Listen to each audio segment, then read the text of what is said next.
Hi everyone, welcome back to my channel. I hope you all are doing well. So when I posted my carrot stew video, one of you requested that I should also make a video on how to make carrot jollof rice. So here is the video.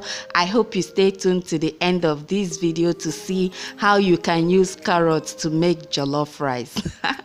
This sounds funny, right? But it is possible and it tasted so good. So these are the ingredients I used to make this carrot jollof rice. I'm going to explain as we go. So here is my rice. I'm using regular rice. You can even use basmati rice if you like. And I'm using 2.5 cups of rice. I'm going to pour water over it and boil it for 5 minutes. This is just to parboil the rice to get rid of excess starch. So while the rice is boiling, I'm going to go ahead and wash, cut and blend my carrots. And as you can see here, I'm using 5 medium-sized carrots if I'm not mistaken. But you can use more or less carrots depending on the quantity of rice you are cooking. Now when I'm done cutting all the carrots, I'm going to add them into the blender and pour water exactly to the same level as the carrot, and then I'm going to blend it. Now after blending the carrots, this is what it looks like, and I'm going to strain it to get all the juice from the carrots.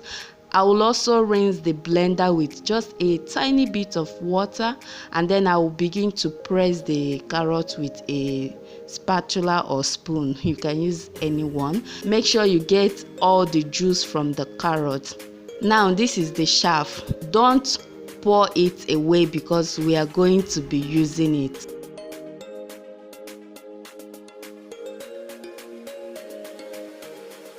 So this is the liquid. It's not too much and it is not too small. Now I'm going to set that aside and blend my peppers and my onions. Here I'm using half of a red bell pepper and half of a yellow bell pepper. You can use any color of the bell pepper of your choice, and 1 Scotch bonnet pepper with 1 onion. So I'm going to cut them and blend them without adding any water to it. Now in a big enough pot, I'm going to pour in my oil. This is the oil I used to fry my fish.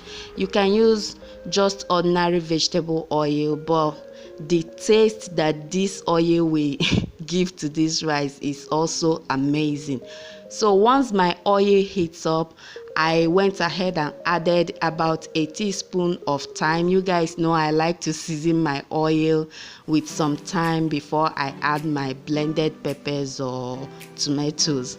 So now I just added my peppers, that's the bell peppers and the onions with the Scotch bonnet peppers which I blended earlier. And now I'm going to add the chaff that we took out from the carrots. I just divided it into 2 and I added half of it in the pot, and then I poured half of it away.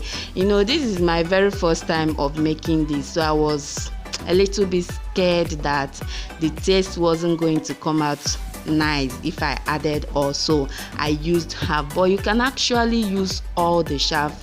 You won't even notice the taste at all. So I just fried the sauce until it is dry to my liking, let's say about 80% dry. Then I begin to add all my spices. I added a teaspoon of paprika, a teaspoon of curry powder, and now I'm going to add half a teaspoon of the nutmeg. And I'm going to be using 2 nut cubes as well. I used 1 nut cube to season the fish when I was cooking the fish. Now I'm adding extra 2, making it 3 nut cubes in total. Now once everything is added, mix them all up together and then pour in your broth. If you are using chicken, you can add it at this time, but this is the one I got from cooking the fish. So I just added it into the pot. Now stir everything together, and now I'm going to add my parboiled rice. So this is how you know you parboiled your rice very well. Once you pinch it with the tips of your fingers and it could easily break. Then you parboiled it very well. You can parboil it for just 5 minutes, 6 minutes or 7 minutes. It's okay. Now once you add the rice into the pot, mix everything together and then pour in the carrot juice and mix. I used all the juice.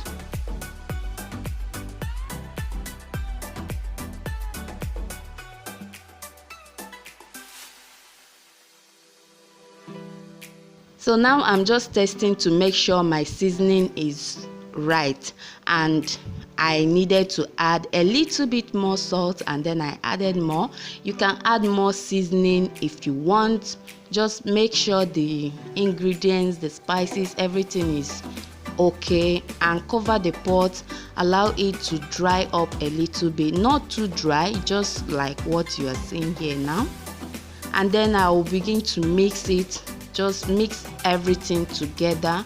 After mixing, I'm going to cover it with a cooking sheet. You can use foil paper if that's what you have, and I'll cover the pot again and set my heat to low.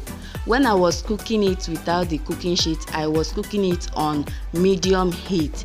So now I just set it to low and allow it to steam, because I want the steam to cook my rice. And make sure you check in between to see if your rice is done or if it is burning. If it is not done, you can go ahead and add a little, just a tiny bit of water, which is what I did, though I didn't show it in the video, but that's what I did. I covered it again and allowed it to cook properly, and then I garnished it with my green bell pepper, half sliced onion, and 1 sliced fresh tomato. And my super delicious carrot jollof rice is ready. You guys, you need to try this recipe. It was so good, trust me. And thank you so much to you that suggested this recipe to me. I really appreciate, and I love it, and I think you guys will love it as well, because it was so delicious. It tasted so yummy. I can't say enough good things about this carrot jollof rice. You need to give it a try yourself. Please, if you like this video, don't forget to give it a thumbs up, share it with your friends and family, and don't forget to subscribe if you haven't done that already. Thank you so much for watching. I will see you all in my next video.